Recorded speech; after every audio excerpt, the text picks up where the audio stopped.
child in Paris. I was born in 1934 to American parents. And my father and mother met in France and decided to remain there to live. My mother was originally from a little town in northern Maine. My dad was a New Yorker, and he was Jewish. He didn't practice Judaism, but his whole family was Jewish, and that was his heritage. Because of the way it was in those days, there were the poor, and then there were the people that were not poor. There was really not much of a middle class. So I had a nanny, and my nanny was Germaine, and I dearly loved her, and I spent a lot more time with Germaine, who wore a black uniform with a white apron and only spoke French.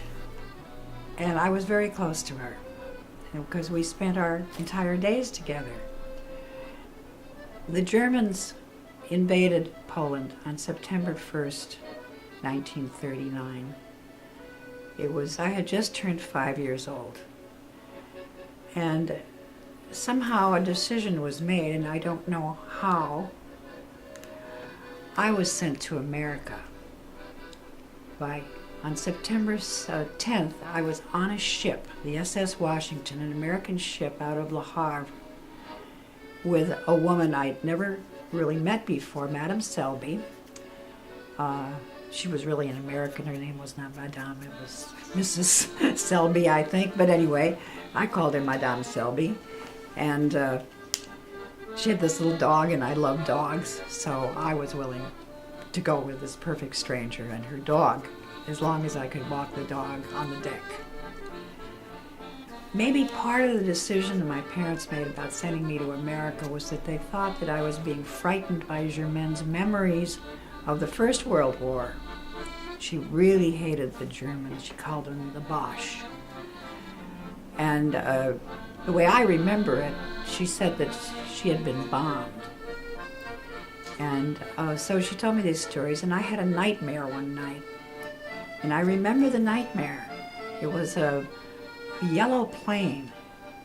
And now the way I remember it, it had a swastika on the wings, but I don't know if I added that to my memory bank. But I remember the plane really was very pretty looking. And it flew through the blue sky and came down toward me, and it had a bomb. And I woke up and threw up on the bed. And I lay there for a little while, wondering what to do. I didn't want to wake my parents, but I finally did. And it was apparently in that time frame that the decision was made to send me to America to live with my mother's sister and her husband in Presque Isle, Maine, which is way up in the northmost county of Maine, Aroostook County. So anyway, by September 10th, I was sitting in the car, one of an old 1930s car in the back seat. And I remember I had a plaid blanket on my lap. And I was wearing a coat and hat that Germaine had made for me. It was velvet, blue velvet. A little hat with two corners and it tied in a bow, and a little coat that sort of flared out that was also a blue velvet. And I had on an ermine collar, a real white ermine with a little hook, so his little nose hooked to the little hind end, and the little tails with a tail with black tip that hung down.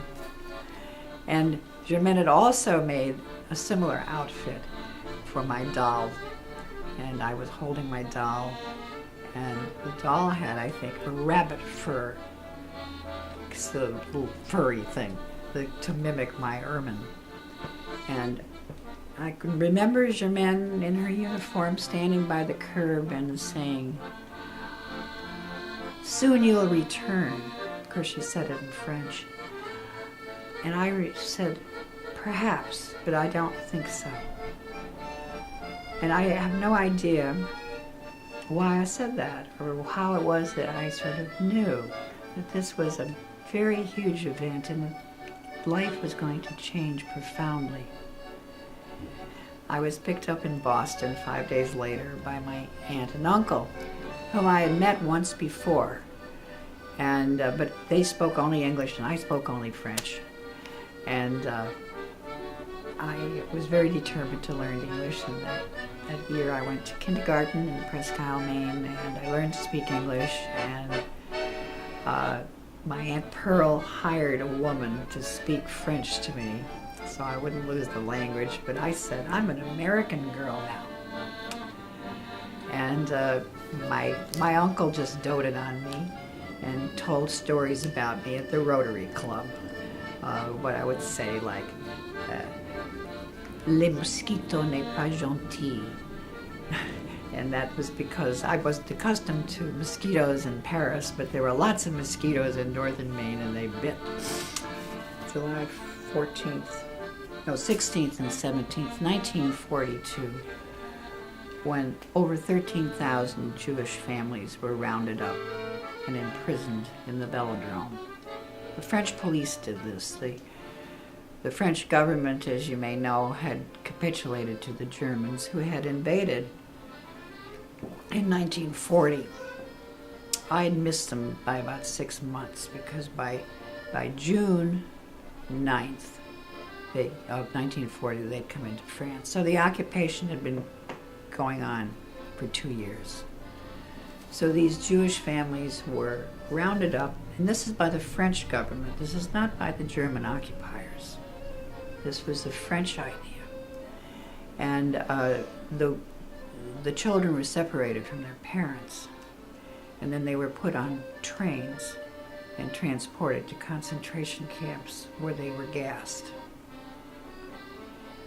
And by the end of the war, 78,000 Jews were sent to concentration camps. And of those 78,000, only 2,500 returned. So if I had been born a French child, I would have been there. My father was Jewish. I would have likely been one of those children.